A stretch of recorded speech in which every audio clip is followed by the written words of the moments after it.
Hello! Today I'm going to have a chat with you about fascia. Fascia is a sheath of connective tissue that's all throughout our body. Healthy fascia can help you move normally. Unhealthy fascia can restrict your movements. Usually in these sorts of videos, meat or chicken breast is used to show you. If you're ever chopping up meat, you can have a look and the stringy stuff is fascia. I find that a little bit gross. So I've got a couple of different analogies today to try and help you if you've been struggling with understanding what's meant when people talk about fascia.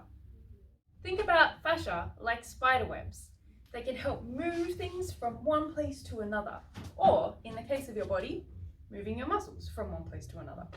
But then, if you hurt yourself, say you get a sore shoulder, you stop moving it, you keep it still, those cobwebs build up and start to gunk up or clog up the joint, making it harder to get that movement. But what does that look like in the body, I mean? Well, let me see if I can try to explain this. So if you think about your muscles, you've got around your muscles fascia, around the outside of the muscle. And then on the inside, you'll have fascia, muscle, more fascia into muscle fascicles, and then more fascia into muscle fibers. Alright, I've got some visuals for you. If we're going with the orange example or analogy, imagine the peel around the outside of the orange is the fascia, and then inside you get the nice meaty goodness, which is the muscle.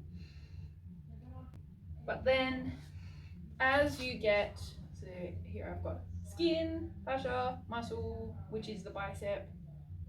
We're using this orange as a bicep example. As we go into more microscopic levels of looking at things, each muscle is made up of heaps of fascicles. They're called fascicles. But then each muscle fascicle is surrounded by a layer of tissue. You know when you chop open an orange, inside that orange you've got all those little sections. I don't know if you can see the little cross sections. That would be the muscle fascicles. And then each of those little white lines separating the little sections of orange would be the fascia inside the muscle.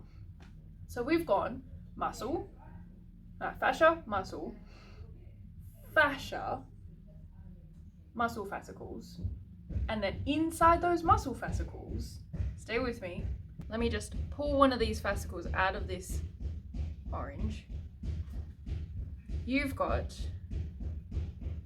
muscle fibers, what that will look like. So look, there's a little bit of the fascia around that fascicle. A fiber is inside all of this, and can you guess what it's going to be? Oh, it's so messy. The muscle fibers, also in their tiny little sacs, which are surrounded or held together by fascia. But there's one thing I haven't covered. So when you see a massage therapist or someone who's working on your body, and you're like, I have a sore shoulder, and then all of a sudden they're working in different areas. Why is that? Because fascia is system-wide. Say you've got a shoulder injury. We've been doing a lot of shoulder injury stuff today. Say you've got a shoulder injury. Let's just create a shoulder injury as an example. I have a sore shoulder here. Check where the fascia that's throughout the body is being pulled for, in my jacket. My jacket is a visual representation. I've got creases coming down my arm, creases coming across my chest. It's feeling tight across the back. So it's not just the local area that you're feeling it. I'd probably also notice that I'm feeling a pull from here because this is being pulled. As an example, you can kind of see more lines of other areas affected that aren't related to that one local specific area.